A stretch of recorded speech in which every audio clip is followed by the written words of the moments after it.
आदाब नाज़रीन, कश्मीर एक्सप्रेस में आप सभी का इस्तकबाल है। मैं हूं आपके साथ बुशरा खानम फहद। इस बुलेटिन में हम आपके लिए लेकर आते हैं जम्मू कश्मीर से जुड़ी हर अहम खबर, लेकिन सबसे पहले नजर डालेंगे जम्मू कश्मीर से जुड़ी हेडलाइंस पर। रेडी है आर्मी का मिलिटेंट्स के खिलाफ नया प्लान, जल्द ही चलाएगी ऑपरेशन ऑल आउट 2। मिलिटेंसी के 14 टॉप कमांडर्स की लिस्ट हुई तैयार। वालिदा की अपील के बाद एक मिलिटेंट लौटा घर, डीजीपी एसपी वैद ने ट्वीट करके दी जानकारी, कहा हम करते हैं वापस आने पर खैर मकदम। 26 मार्च को हादसे में जख्मी हुए जवान की हुई मौत, शहीद नायब सूबेदार हीरा कांत को पेश की गई खिराज अकीदत, 2 दिनों से चल रहा था इलाज। मरकजी मुज़ाकरात का दिनेश्वर शर्मा आज त्राल दौरे पर, मुख्तलिफ वफूद से की मुलाकात, दौरे के मद्देनजर इलाके की बढ़ाई गई सिक्योरिटी। ओडोरा को मिला new court complex, chief justice Ramalingam Sudhakar और वजीर कानून अब्दुल हक खान ने किया इफ्तिताह। और बुलेटिन की शुरुआत करें अहम खबर के साथ। जम्मू और कश्मीर के पुंछ में पाकिस्तान ने एक बार फिर से अपनी कायराना हरकतों को दोहराते हुए सीज फायर की खिलाफ वर्जी की है। पाकिस्तान बिना उकसावे के पुंछ जिले के केनी, कासबा और शाहपुर सेक्टर में भारी गोलीबारी कर रहा है। जराये के मुताबिक हिंदुस्तान पाकिस्तानी गोलीबारी का मुंहतोड़ जवाब दे रहा है। पाकिस्तान हिंदुस्तानी चौकियों को निशाना बनाकर गोलीबारी कर रहा है। अभी गोलीबारी जारी है, लेकिन जान माल के नुकसान की अभी तक कोई खबर नहीं है। कल भी पाकिस्तान ने 10 दिनों बाद राजौरी में सीज फायर की खिलाफ वर्जी की थी। और इस पर ज्यादा जानकारी के साथ हमारे नुमाइंदे राजन वैद हमारे साथ फोन लाइन पर जुड़ गए हैं। राजन, क्या है ताजा सूरत हाल?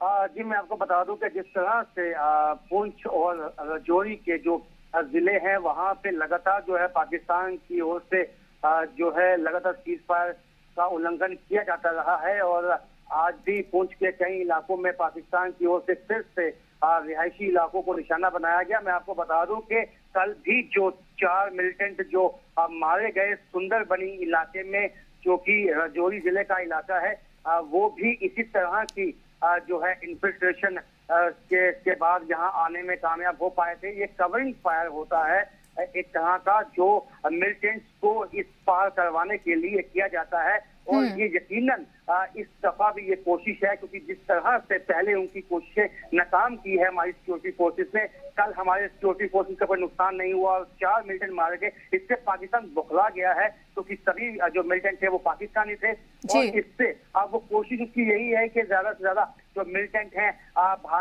जम्मू कश्मीर के राजौरी या पुंछ जो पहाड़ी इलाके हैं वहां से धकेले जाएं, ताकि आने वाले दिनों में वो जम्मू कश्मीर में गड़बड़ी फैला सके। राजन, मुझे बताइए कि क्या अभी भी गोलीबारी जारी है? क्या किसी तरह के जान माल का कोई नुकसान की कोई खबर?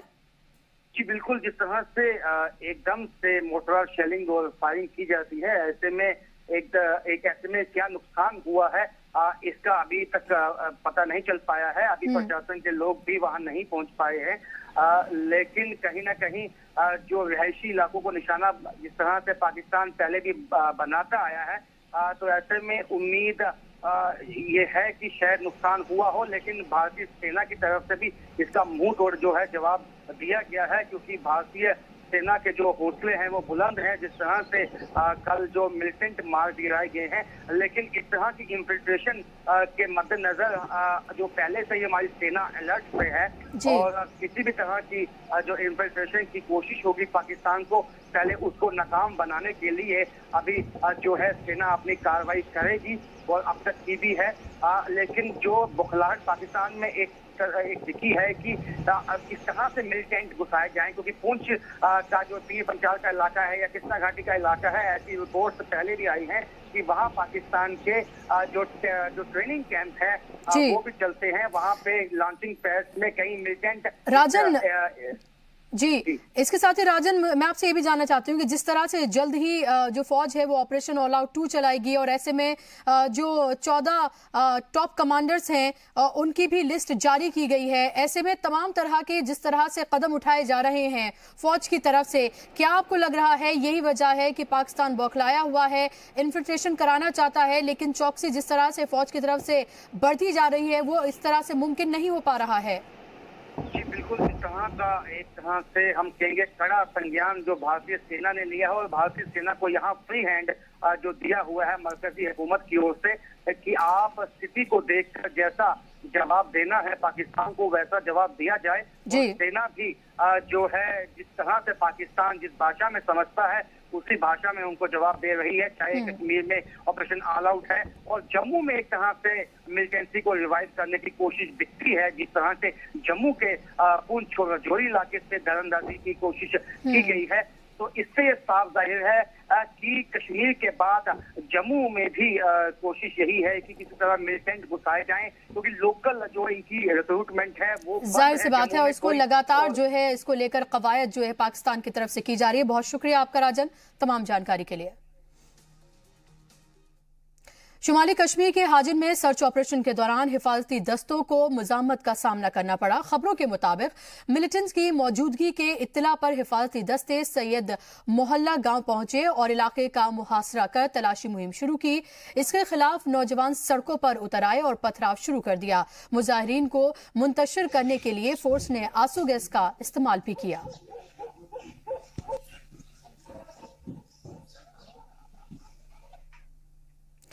कश्मीर में मिलिटेंट्स के खात्मे के लिए सिक्योरिटी फोर्सेस ने नया प्लान बनाया है। ऑपरेशन ऑल आउट की कामयाबी के बाद अब मिलिटेंट्स के खिलाफ ऑल आउट 2 चलाया जाएगा, जिसके लिए सिक्योरिटी फोर्सेस ने मिलिटेंसी तंजीम के 14 टॉप कमांडर्स की फहरिस्त तैयार कर ली है और इस लिस्ट में लश्कर से लेकर जैश, हिजबुल और तहरीकुल मुजाहिदीन के टॉप कमांडर्स को शामिल किया गया है। जराये के मुताबिक कश्मीर में इस वक्त 250 से ज्यादा मिलिटेंट्स मौजूद हैं। इस साल अब तक 39 मिलिटेंट्स को सिक्योरिटी फोर्सेस ने ढेर किया है, जिनमें से 23 गैर मुल्की दहशतगर्द हैं। तो हम आपको बता दें कि फौज का ऑपरेशन ऑल आउट लगातार जारी है और एक तरह से कह सकते हैं कि ऑपरेशन ऑल आउट के पार्ट 1 की कामयाबी के बाद अब पार्ट 2 जल्द ही शुरू किया जाएगा, चलाया जाएगा और इसको लेकर 14 जारी की गई है फौज की तरफ से। और मिलिटेंसी के खात्मे को लेकर लगातार फौज आगे बढ़ रही है, लेकिन उसके बावजूद भी हम देखें तो मिलिटेंसी में एक तरह से बढ़ावा होता हुआ भी नजर आ रहा है और इसका नतीजा ये हो सकता है कि जिस तरह से मिलिटेंसी को लेकर ऑपरेशन ऑल आउट चलाया जा रहा है फौज की तरफ से, इसी के मद्देनजर लगातार जो है वो मिलिटेंट्स की अलग अलग जो ग्रुप्स है उनकी खेप जो है वो लगातार बढ़ रही है। ऐसे में एक बड़ा चैलेंज भी है सिक्योरिटी फोर्सेस के लिए कि किस तरह से वादी में अमन और चैन के लिए मिलिटेंसी को जो खत्म किया जा रहा है उसको लेकर लगातार जो उनके कदम है वो आगे बढ़ाए जाएं। और ऐसे में ऑपरेशन ऑल आउट 2 जल्द ही शुरू किया जाएगा और अलग अलग तंजीमों के 14 टॉप कमांडर्स की लिस्ट भी फौज की तरफ से जारी की गई है। तो कश्मीर में मिलिटेंसी के खात्मे के लिए सिक्योरिटी फोर्सेस ने एक नया प्लान बना लिया है। ऑपरेशन ऑल आउट की कामयाबी के बाद अब मिलिटेंट्स के खिलाफ ऑपरेशन ऑल आउट पार्ट 2 चलाया जाएगा, जिसके लिए सिक्योरिटी फोर्सेस ने मिलिटेंसी तंजीम के 14 टॉप कमांडर्स की फहरिस्त तैयार कर ली है और इस लिस्ट में लश्कर से लेकर जैश, हिजबुल और तहरीकुल मुजाहिदीन के टॉप कमांडर्स को शामिल किया गया है।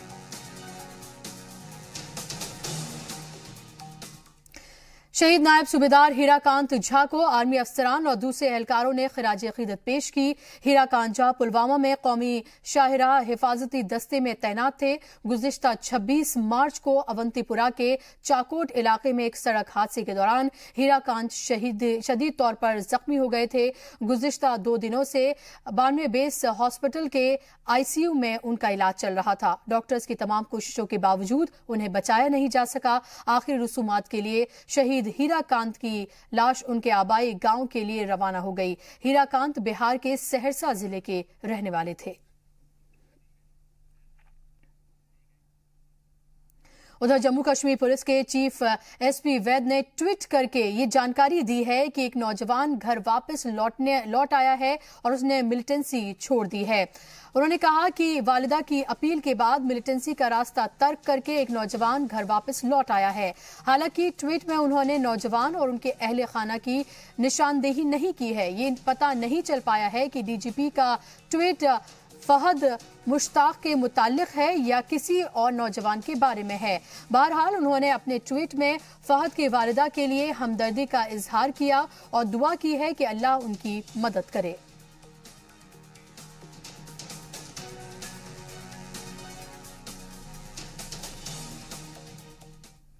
आपको याद होगा कि 18 साला फहद मुश्ताक वज़ा की तस्वीर सोशल मीडिया पर वायरल हुई थी और उसकी वालिदा रोते रोते उनका बुरा हाल हो गया था। एक रोज कबल श्रीनगर में प्रेस इनक्लेव में सहाफियों के सामने उन्होंने अपने बेटे से घर वापस लौटने की अपील की थी। फहद गुज़िश्ता एक हफ्ते से लापता था। तस्वीर में मैमुना मुश्ताक ने जब अपने नौजवान लड़के को हाथों में AK-47 राइफल उठाए देखा तो वो टूट सी गईं। उन्हें पता ही नहीं चला कि उनका लड़का कब मिलिटेंसी की राह पर चल निकला है।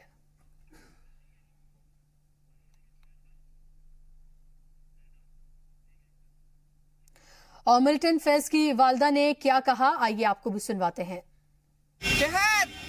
बेहद जाना जिंदगी मज कह अपुज वोनमुत वोनुत मे अपुज मे गन जमातस ऐ पे माजि पाय मे ओत्र हाई प्रेशर निवान सुबह तो शाम मे प्रेशर वुचन महज खुदाय सिंद तरफ तो पन गर वापस बे वाले वसलम यह सूझन बस अपील करान यह सूझन मे फहद मुश्ताक पन गर बस अगर बह मर मे त्रवन गो मेच तल मलिस तो माज यह अर्दस भरियस मज।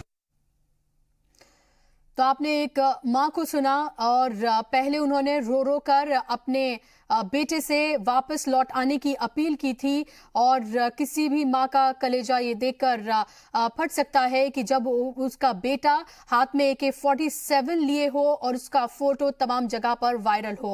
और इसी को देखते हुए उस मां ने अपील की थी अपने बेटे को घर वापस लौटाने की और उसकी अपील जो है वो कामयाब साबित हुई है। घर वापसी हुई है मिलिटेंट की। हालांकि बहुत ज्यादा डिटेल्स के बारे में अभी मालूम नहीं चल पा रही हैं और SP वैद ने भी ट्वीट किया है इस पूरी खबर को लेकर। ज्यादा जानकारी के लिए हमारे साथ हमारे नुमाइंदे सैयद तजम्मुल इस्लाम जुड़ गए हैं। तजम्मुल, जरा तफसील बताइए इस पूरे मामले की। क्या SP वैद ने जो ट्वीट किया है क्या उसी लड़की के बारे में किया है जिसको लेकर उसकी मां ने अपील की है और उसकी घर वापसी हो गई है?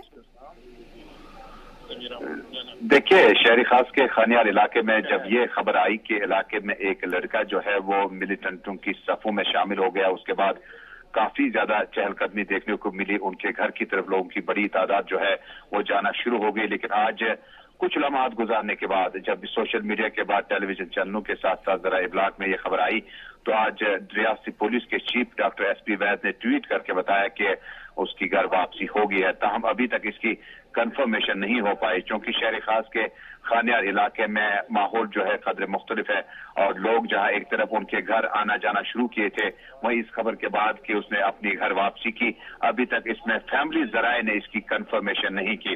ताहम आपको याद होगा बुशरा के एक माह कबल हमने रियासती पुलिस के चीफ से जानना चाहा था कि अगर कोई घर वापसी करता है तो उसकी जो इंफॉर्मेशन है उसको कितना लीक किया जाए, उससे नुकसान भी हो सकता है। उसके बाद डायरेक्टर जनरल पुलिस की हिदायत पर यह इंफॉर्मेशन जो है इसलिए शेयर की गई क्योंकि शहर खास के श्रीनगर इलाके से जब किसी का ताल्लुक हो तो इसका असर जो है टूरिज्म और बाकी इक़्तिसादी सेक्टर्स पे भी पड़ सकता है। लेकिन अभी तक रियासती पुलिस के चीफ के अलावा मकामी लोगों या उनके रिश्तेदारों या उनके घर वालों की तरफ से कंफर्मेशन इसके बारे में नहीं हुई। लेकिन पुलिस चीफ का जो ट्वीट है वो इस बात की अक्कासी करता है कि वाकई खानियार के इस कमसिन बच्चे ने घर वापसी की, जो कि मकामी इलाके में काफी खबर रही थी कुछ दिनों तक के शायद वो मिलिटेंटों की सफों में शामिल हो चुका है। लेकिन पुलिस की तरफ से ये कंफर्मेशन करने के बाद अभी तक फैमिली जराए ने इसकी कंफर्मेशन नहीं की है। जी, तो उसको लेकर कोई तस्वीर या कोई भी चीज कुछ सामने नहीं आई है तजम्मुल कि इससे तस्दीक हो सके कि ये सेम वही लड़का है जिसकी तस्वीर जो है वायरल हुई थी? क्योंकि आप कह रहे हैं कि फैमिली वाले जो हैं दरअसल वो इसको लेकर कंफर्मेशन नहीं कर रहे हैं और SP वैद ने भी नाम वगैरह जाहिर नहीं किया है उसमें अपने ट्वीट में। बिल्कुल, देखिए जिस तरह से रियासती पुलिस के चीफ ने वाजिया किया था, जी के साथ खास बात के दौरान ने वाजिया किया था कि हम इस तरह के एक्सपोज इनको करने की कोशिश नहीं करेंगे, उससे बाद में मोहल्ले में घर में बाकी मामला जो है सियासी रंगत न लगे। जिसके बाद इशारा है कि शायद खानियार का ही यह लड़का है जिसने घर वापसी की है। वही आज आपको याद होगा कि गादरबल से एक नौजवान की फोटो फेसबुक पे चढ़ाई गई थी और उसके बारे में भी ये इतला थी कि उसने मिलिटेंसी ज्वाइन की है, लेकिन आज उन्होंने घर वापसी की और साफ तौर पर कहा कि वो अपने मकामी शॉप पे काम कर रहा था कि किसी ने फोटो डाल के कहा कि ये मिलिटेंटों की रैंक्स में शामिल हुआ है। यानी कुछ मामला ऐसे हैं जिसको वर्कआउट करना एजेंसीज का बड़ा सीरियस इशू होगा कि कहीं ऐसा ना हो कि इसमें कुछ ऐसे लोग हों जो घरों में हों या दूसरी जगह में, जैसे कश्मीर यूनिवर्सिटी का जो लड़का है वो भी सबीर अहमद डार साकिर पुलवामा, वो भी अभी तक गायब है, उसके बारे में भी खदशात है। लेकिन डीजी वैद ने ये कंफर्म नहीं किया क्या है वो खानियार वाले लड़के के बारे में कहते हैं, लेकिन जो इतलात हैं, जो इनपुट्स हैं, जो इस वक्त डिस्कशन मोहल्ला गुरु में है, वो खानियार के लड़के के बारे में कि शायद उसने घर वापसी की है। क्योंकि मैं आपको बताऊं कि इलाका खानियार जो है डाउनटाउन काफी हसास इलाका माना जाता है। लोगों के मिजाज में काफी तुंदगी पिछले गुज़िश्ता कई बरसों से आए हैं। कर्फ्यू, पथराव, इन हालात में ये आज की जनरेशन उस इलाके में बड़ी पली है, तो इनके जज्बात एहसास जो है कदर मुख्तलिफ, इसलिए इस चीज को थोड़ा सा अभी जेर जमीन रखा गया है। जाहिर सी बात है, थोड़ा सा इंतजार और करना होगा और तमाम तरह की जो एहतियात हैं वो बढ़ती जा रही हैं ताकि किसी तरह से ये मामला बिगड़े ना, और जो घर वापसी आ गई है वो सुकून से जो बच्चा है वो अपने घर पर पहुंच जाए। और शायद यही वजह है कि तमाम एहतियात जो है हर तरफ से बढ़ती जा रही है। बहुत शुक्रिया आपका इस तमाम जानकारी के लिए।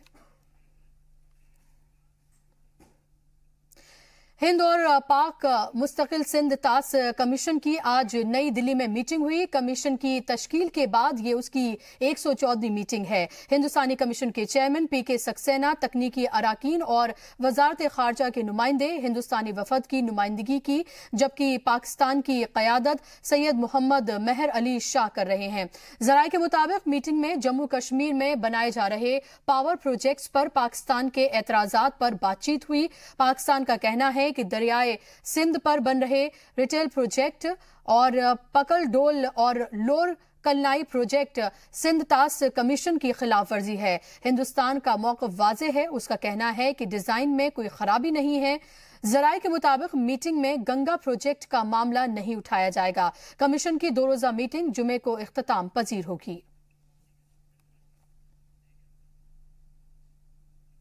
कश्मीर में फौज की मौजूदगी और हुकूक निस्वां की खिलाफ वर्जी के मौजू पर मुंबई यूनिवर्सिटी में होने वाला सेमिनार रद्द कर दिया गया है। महाराष्ट्र असेंबली में बीजेपी एमएलए अतुल की जानिब से मुद्दा उठाए जाने के बाद मुंतजमीन ने यह फैसला किया है। वजीर तालीम विनोद तावड़े ने असेंबली को बताया कि गवर्नर से दरख्वास्त की जाएगी कि वो इस मामले में वाइस चांसलर को जांच करने की हिदायत दें। बीजेपी एमएलए ने सेमिनार की थीम को मुतनाज़ करार देते हुए इसे मुल्क मुखालिफ करार दिया। वाज़ेह हो कि doctor Ambedkar centre for social justice की जानिब से military occupation in Kashmir, sexual violence on Kashmiri women के मौजू पर डिबेट कराने का ऐलान किया गया था।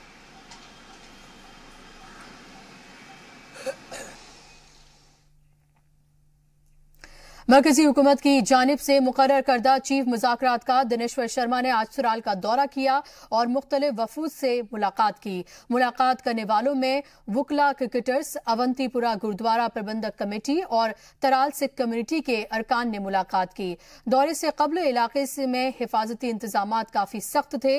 दौरे के दौरान गैर मामूल हालात न पैदा हों, इसके पेश नजर शहर के मुख्तलिफ इलाकों में आर्मी और नीम फौजी दस्तों के जवान गश्त करते दिखाई दिए।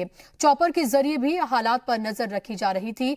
आपको बता दें कि इससे कबल दिनेश्वर शर्मा बांदीपुरा का भी दौरा कर चुके हैं। तो एक जानिब सरहद पर पाकिस्तान मुसलसल सीज़फायर की खिलाफ वर्जी कर रहा है, तो वहीं दूसरी तरफ अगर बात करें तो दाखिली अमन के लिए हिंदुस्तान की मदद भी ख्वाह है। पाक आर्मी के तर्जुमान ने कहा है कि पाकिस्तान को भी अलकायदा, तालिबान और दूसरी दहशतगर्द तंजीमों से वो लड़ रहा है। आर्मी तर्जुमान का कहना है कि दहशतगर्दों के खिलाफ अगर मुअस्सर कार्रवाइयां नहीं की जाती हैं तो ये हिंदुस्तान तक पहुंच सकते थे। पाक आर्मी का मानना है कि कमजोर पाकिस्तान हिंदुस्तान के हक में नहीं है।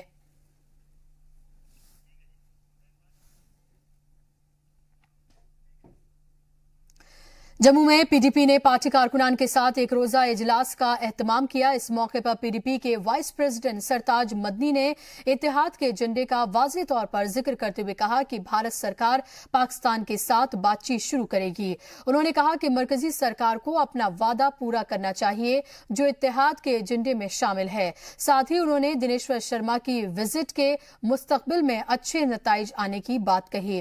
उधर पीडीपी के इत्तेहादी पार्टी बीजेपी का कहना है कि जब तक पाकिस्तान सीजफायर की खिलाफ वर्जी और बॉर्डर से मिलिटेंसी नहीं रोकता, बातचीत नामुमकिन है।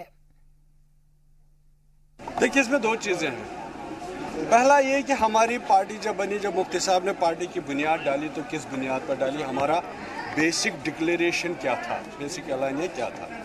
दूसरी बात यह कि जो हमारा एजेंडा ऑफ अलायंस है, आप 5 मिनट की बात क्या करते हैं। मुफ्ती साहब ने तो 3 महीने लिए उस एजेंडा ऑफ अलायंस को बनाने के लिए। जो हमारे नरेंद्र मोदी जी के साथ एजेंडा ऑफ अलायंस बना है वो तो इसी बुनियाद पर बना। उसमें तो यही शर्त है, बातचीत ही तो शर्त है, पहली और आखिरी। और बुलेटिन में फिलहाल रुक रहे हैं एक बहुत छोटे से ब्रेक के लिए। कहीं जाएगा नहीं, क्योंकि ब्रेक के बाद आपको बताएंगे कि मलाला यूसुफजई की आखिर कैसे हुई वतन वापसी।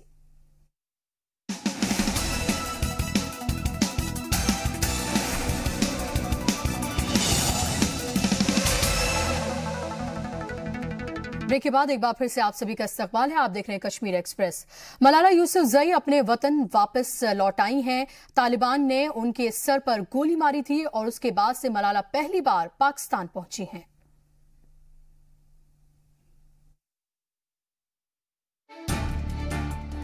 अमन की नोबेल इनाम याफ्ता 18 साल की मलाला यूसुफजई सख्त सिक्योरिटी में आज इस्लामाबाद के एयरपोर्ट पर उतरी। मलाला के साथ उनके वालिदैन भी मौजूद थे। गौरतलब है कि अक्टूबर 2012 में पख्तूनवा के स्वात में जब मलाला अपनी साथियों के साथ स्कूल बस में स्कूल जा रही थी, तभी तालिबानियों ने बस को रोक लिया और उसमें चढ़ गए। एक बंदूकधारी ने मलाला का नाम पूछकर उनके सिर में गोली मार दी थी, जिसके बाद से मलाला इंसानी हुकूक की ग्लोबल सिंबल बन गई। हालांकि गोली उनके सिर पर लगी थी। इलाज के लिए उन्हें ब्रिटेन के बर्मिंघम ले जाया गया था, जहां से उन्होंने अपनी पढ़ाई भी मुकम्मल की। उसके बाद से पहली बार मलाला अपने वतन पाकिस्तान अब पहुंची हैं। सिक्योरिटी के मद्देनजर मलाला के पाकिस्तान जाने की तफसील को सीक्रेट रखा गया है। मलाला पाकिस्तान में 4 दिन रहेंगी। इस दौरान वो पाकिस्तान के वजीर आजम शाहिद खाकान अब्बासी से मुलाकात करेंगे। ऑक्सफोर्ड यूनिवर्सिटी में पढ़ाई के दौरान साल 2014 में मलाला को अमन के नोबेल इनाम से नवाजा गया था। ब्यूरो रिपोर्ट, जी मीडिया।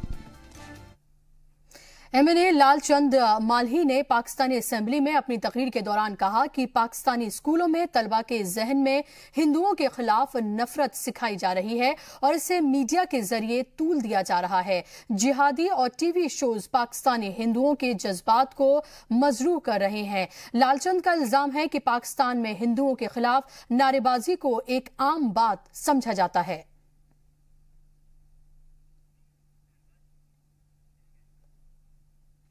पुरस्कार तरीके से लापता हुए समीर अहमद डार की बाजियाबी के लिए तलबा का एहतजाज जोर पकड़ता जा रहा है। गुज़िश्ता 3 दिनों से कश्मीर यूनिवर्सिटी के शोबाए अर्जियात के तलबा ने क्लास का बायकॉट कर रखा है और कैंपस में मुजाहरा कर रहे हैं।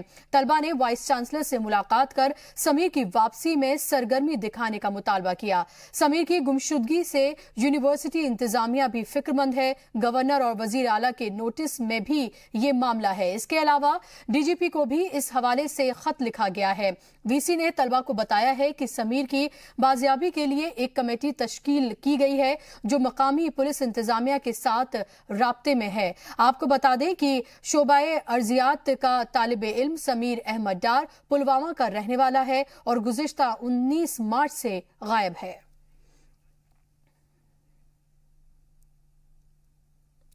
यूनिवर्सिटी इंतजामिया ने कॉलेज कैंपस के अंदर कैमरा ले जाने पर पाबंदी आयद कर रखी है। हमारे नुमाइंदे ने यूनिवर्सिटी के मौजूदा माहौल का जायजा लिया। वादी में पोस्ट ग्रेजुएशन स्टूडेंट्स का मिसिंग होना एक बहुत बड़ा अलमिया है। हम इस वक्त खड़े हैं कश्मीर यूनिवर्सिटी गेट के बाहर, जहां पर पोस्ट ग्रेजुएशन 2nd सेमेस्टर में पुलवामा का समीर अहमद डार ज़ेर तालीम था। 19 मार्च की बात है कि पता चला कि समीर अहमद डार कश्मीर यूनिवर्सिटी के किसी भी क्लास में नजर नहीं आया, जिसके बाद तुलबा सेखपा हुए और लगातार एहतजाज करते रहे। कश्मीर यूनिवर्सिटी के मुख्तलिफ डिपार्टमेंट जिनमें जियोलॉजी और अर्थ साइंस का जो डिपार्टमेंट है उसमें बच्चों ने लगातार एहतजाज किया और उन्होंने वाइस चांसलर कश्मीर यूनिवर्सिटी से मांग की कि फौरी तौर पर समीर अहमद डार का पता लगाया जा सके कि वो कहाँ है।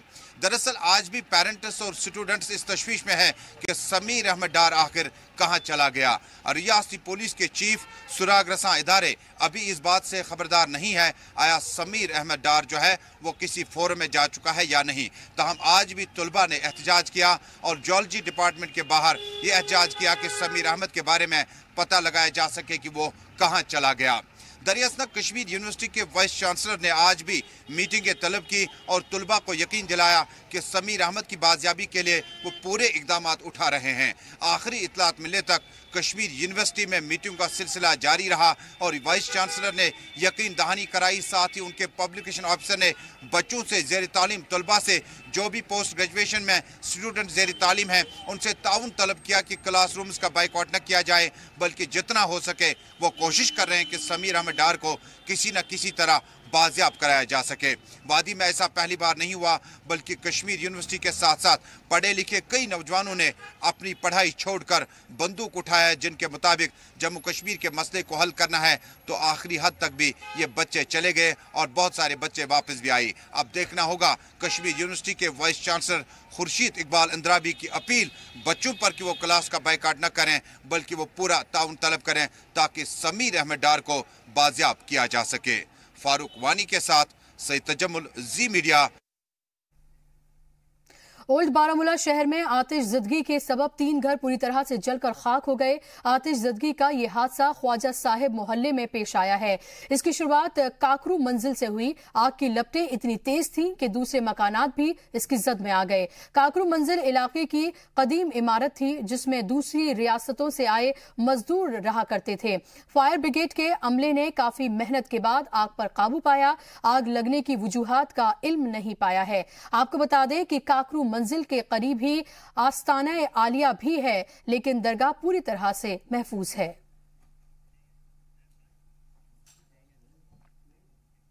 जम्मू कश्मीर हाई कोर्ट के कारगुजार चीफ जस्टिस रामालिंगन सुधाकर और वजीर कानून अब्दुल हक खान ने डोडा में न्यू कोर्ट कॉम्प्लेक्स का इफ्तिताह किया।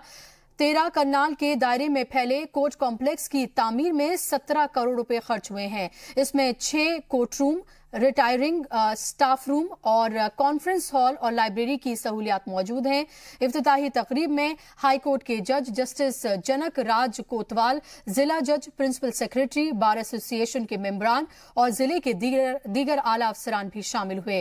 इफ्तिताही तकरीब के बाद कारगुजार चीफ जस्टिस ने अदालती अहाते का दौरा कर सभी सहूलियात का जायजा लिया। इस मौके पर जस्टिस रामलिंगम ने डिस्ट्रिक्ट जजेस और वकला से शफाफ तरीके से अपना काम करने का मशवरा दिया।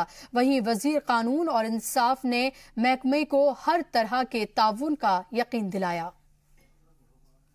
देखिए, यहाँ जहाँ तक जुडिशरी का ताल्लुक है, इनके लिए मुश्किलात थे। जज साहिबान के लिए, बार मेंबर्स और जो लोग लिटिगेंट भी आते थे जिनको इंसाफ चाहिए अदालत से, उनके लिए कोई स्पेस अच्छी थी नहीं, ना वाइबल थी।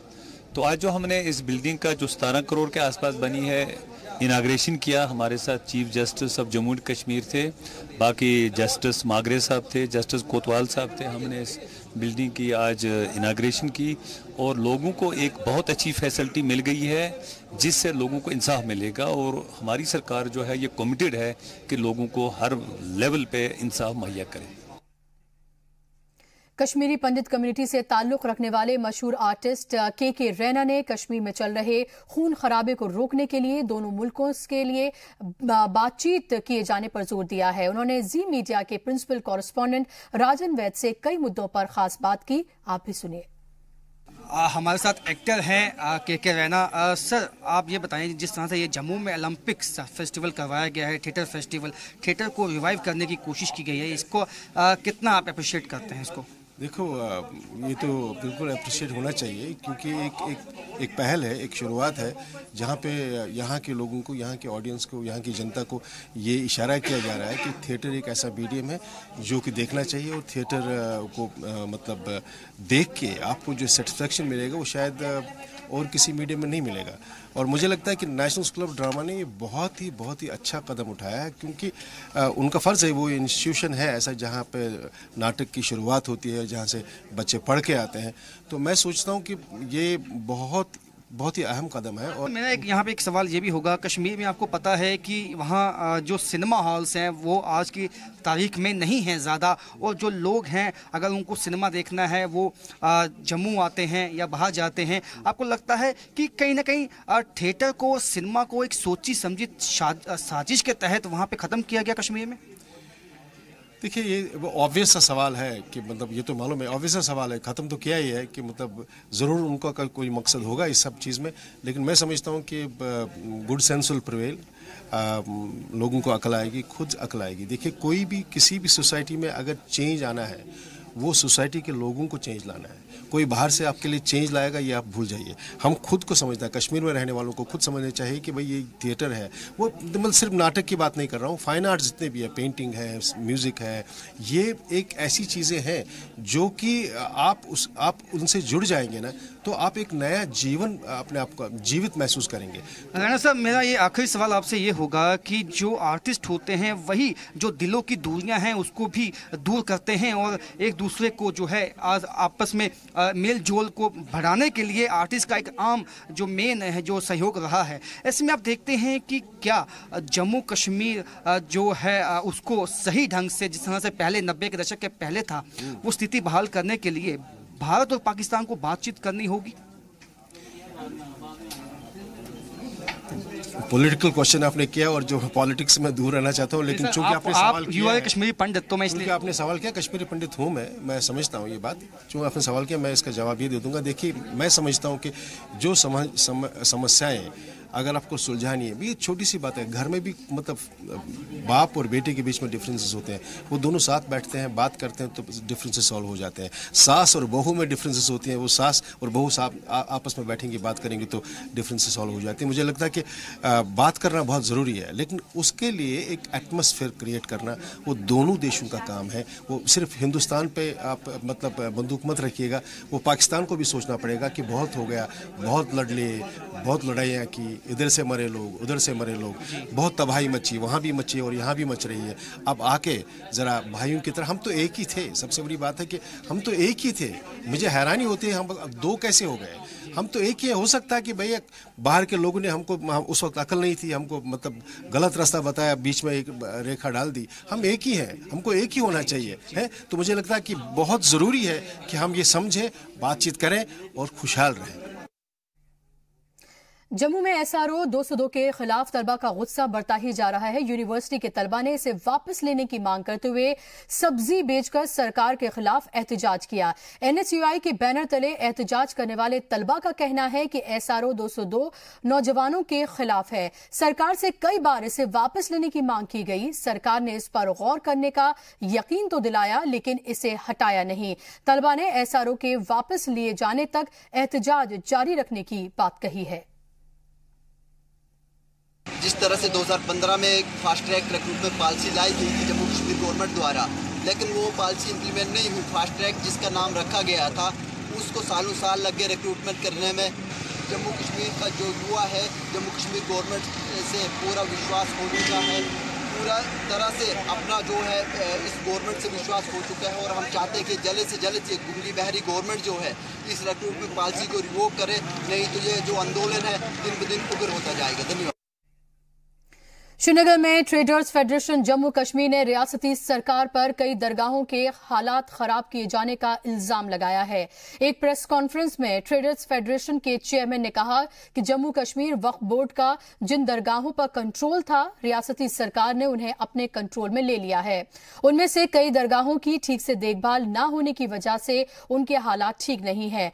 ट्रेडर्स फेडरेशन ने सरकार से इन दरगाहों का कंट्रोल वक्फ बोर्ड को वापस करने की मांग की है।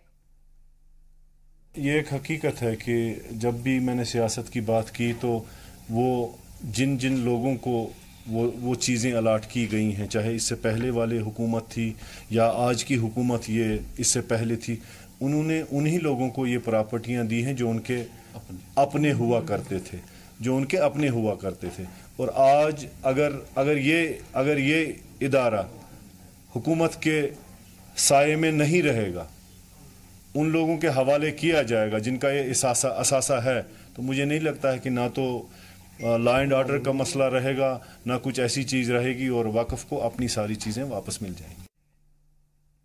जम्मू के बॉयज पॉलिटेक्निक कॉलेज में मुनक्किद स्टेट लेवल टेक्निकल फेस्टिवल टेक्नोवेशन 2018 खत्म हो गया है। क्लोजिंग फंक्शन में मेहमान खुसूसी के तौर पर टेक्निकल एजुकेशन स्टेट मिनिस्टर मौलवी इमरान रजा अंसारी शामिल हुए, तो speaker Kavinder Gupta guest of honour थे। इन्होंने स्टूडेंट्स के जरिए बनाए गए मॉडल्स को देखा और उनकी तारीफ की। इस मौके पर पॉलिटेक्निक कॉलेज के गेस्ट हाउस की नई बिल्डिंग की तामीर का काम शुरू किया गया।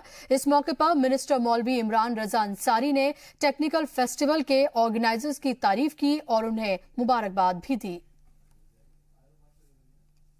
जो हमारे बच्चों ने जो इनोवेटिव चीज़ें की हैं उनका हमने जायज़ा लिया, बहुत ही अच्छी चीज़ें हमने देखी और ये जानकर बहुत खुशी रही कि कुछ ऐसी भी चीज़ें हैं कि जो अभी फर्स्ट टाइम हम all over India first time यहाँ पर हमारे इन बच्चों ने बनाई हैं, जिनको हम आइंदा पेटेंट के लिए करेंगे, जो इनके पास एक्सक्लूसिव राइट्स होंगे।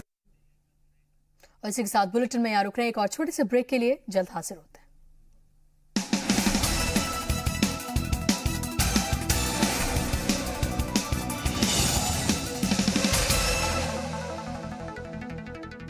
ब्रेक के बाद एक बार फिर से आप सभी का इस्तकबाल है। श्रीनगर के करगिल टाउन में डिग्री कॉलेज के हजारों तलबा ने कश्मीर यूनिवर्सिटी के खिलाफ अपने मुतालबात को लेकर जमकर एहतजाज किया। एहतजाजी तलबा ने लाल चौक पर सड़क को जाम कर दिया, जिसकी वजह से पूरा दिन ट्रैफिक मुतासिर रहा।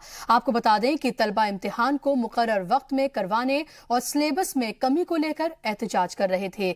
तलबा के मुताबिक कश्मीर यूनिवर्सिटी 2015 बैच के तलबा का एग्जाम 1.5 साल में कराया, जिसके सबब तलबा का वक्त और मुस्तकबिल दोनों से खिलवाड़ हो रहा है। साथ ही तलबा ने कहा कि कश्मीर यूनिवर्सिटी ने 6ठे सेमेस्टर का एग्जाम जुलाई 2018 में कराने का ऐलान किया है, लेकिन 4 महीनों में पूरा सिलेबस मुकम्मल करना नामुमकिन है। इसीलिए तलबा ने यूनिवर्सिटी से अपील की है कि एग्जाम सिलेबस के मुताबिक कराएं। मैं ये कहना चाहूंगी कि ऐसा पहली बार नहीं हुआ है कि हमने ऐसा कुछ प्रोटेस्ट किया है। उससे पहले भी 1 साल पहले हमने एक प्रोटेस्ट किया था हमारे रिजल्ट से रिलेटेड, लेकिन कश्मीर यूनिवर्सिटी ने कोई स्टेप नहीं लिया। इसकी वजह से आज फिर हम मजबूर हैं, सड़क पे उतर आए हैं अपने हक के लिए। हमारे जो एग्जाम्स जो कश्मीर यूनिवर्सिटी डिले पे डिले की जा रही है, हमारे जो रिजल्ट, हालांकि हम 3 साल से एक ही सेमेस्टर के रिजल्ट का वेट कर रहे हैं। हमारी कश्मीर यूनिवर्सिटी से ये डिमांड है कि हमारे रिजल्ट को जितना हो सके डिक्लेयर करने की कोशिश करें।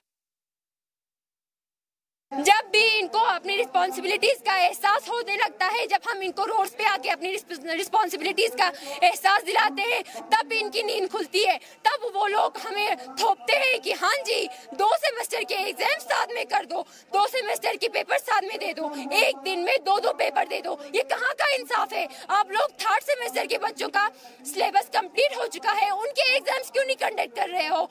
क्यों फिक्स हो 6 सेमेस्टर के बच्चों का जिनका सिलेबस कंप्लीट नहीं हुआ है, उनके पीछे पड़े हुए हो कि एक दिन में 2 पेपर दे दो? आप लोगों को शायद हम लोगों पे गुस्सा है कि हम आपके खिलाफ आवाज उठाते हैं, आपके खिलाफ नारेबाजी करते हैं। आप हमें बताइए, हम ये ना करें तो और क्या करें?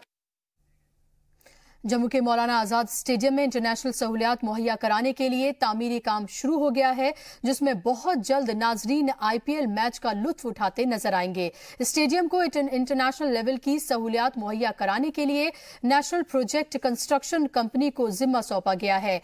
इस दौरान स्टेट स्पोर्ट्स काउंसिल के सेक्रेटरी वाहिद परे का कहना है कि इस प्रोजेक्ट की कीमत 50 करोड़ है और फिलहाल इसे खत्म करने के लिए 1 साल की डेडलाइन दी गई है और उम्मीद है कि काम तय वक्त में पूरा हो जाएगा। साथ ही उन्होंने कहा कि खेलों को बढ़ावा देने के लिए हर सरकार सिर्फ यकीन दहानी दिलाती है, लेकिन मौजूदा हुकूमत इसे मुकम्मल करवा रही है।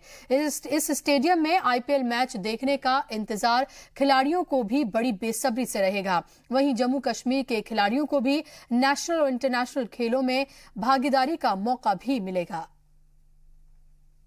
देखिए, जो स्पोर्ट्स का विजन अभी जे.एंड.के स्टेट में उभर रहा है वो ये है कि basically we are a very young state और यहाँ पे स्पोर्ट्स का पोटेंशियल काफ़ी ज़्यादा है रूरल और अर्बन एरियाज में, खास करके जम्मू रीजन में, कश्मीर में कुछ इलाकों में काफ़ी ज़्यादा पोटेंशियल है। और मेन जम्मू में जो एमए स्टेडियम की आप बात कर रहे हैं, we are spending around 50 crore rupees on MA stadium जो एनपीसीसी प्रोजेक्ट कर रही है। और ये प्रपोजल बेसिकली एनपीसीसी मॉनिटर कर रही है जिसमें it will become a international level playground जिसमें क्रिकेट, आईपीएल के मैचेस होंगे और इंटरनेशनल मैचेस भी होंगे। जवानों की सेहत की देखभाल के मकसद से सोपोर के डिस्ट्रिक्ट लाइन में एक मेडिकल कैंप का एहतमाम किया गया। इस मौके पर पुलिस और सिविल इंतजामिया के एहलकारों का चेकअप किया गया।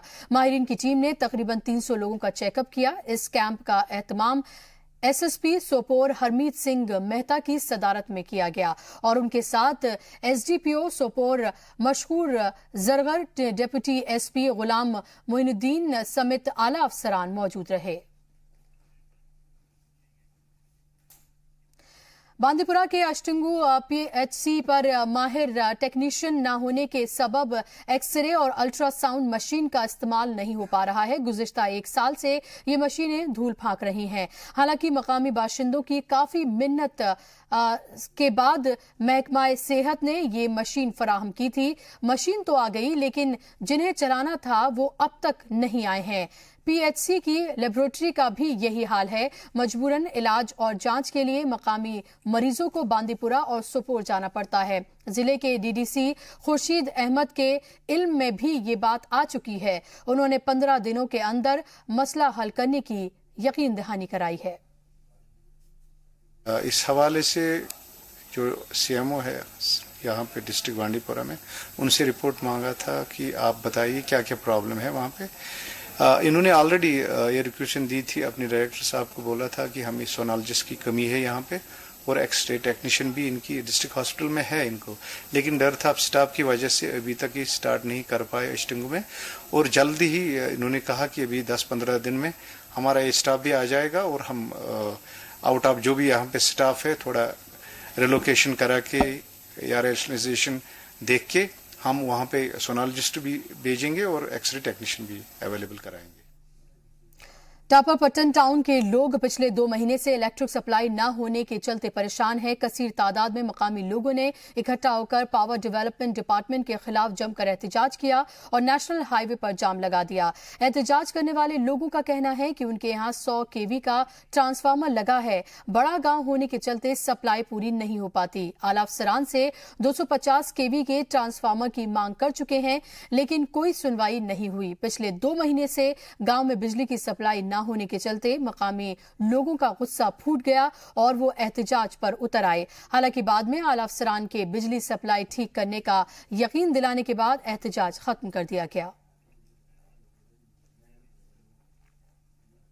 जम्मू में भगवान महावीर की जयंती धूमधाम से मनाई गई। इस मौके पर जम्मू यूनिवर्सिटी के ब्रिगेडियर जोरावर सिंह ऑडिटोरियम में एक प्रोग्राम मुनक्किद किया गया जिसमें बच्चों ने कल्चरल प्रोग्राम्स पेश कर भगवान महावीर जयंती का पैगाम दिया। इस मौके पर प्रोग्राम में शामिल मुकर्रिनीन ने भगवान महावीर की जिंदगी पर रोशनी डाली। प्रोग्राम में बतौर मेहमान खुसूसी बीजेपी रियासती सदर सत शर्मा ने शिरकत की।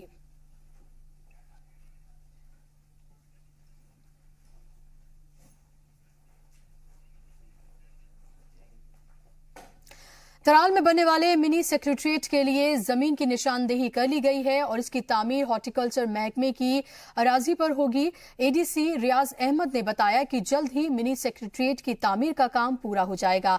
वाज़ेह हो कि इस मंसूबे को हुकूमत पहले ही मंजूरी दे चुकी है। जमीन की शिनाख्त में हो रही ताखीर पर वजीर आला महबूबा मुफ्ती नाराजगी का भी इजहार कर चुकी हैं। इसके बाद भी इंतजामिया ने भाग दौड़ शुरू की है।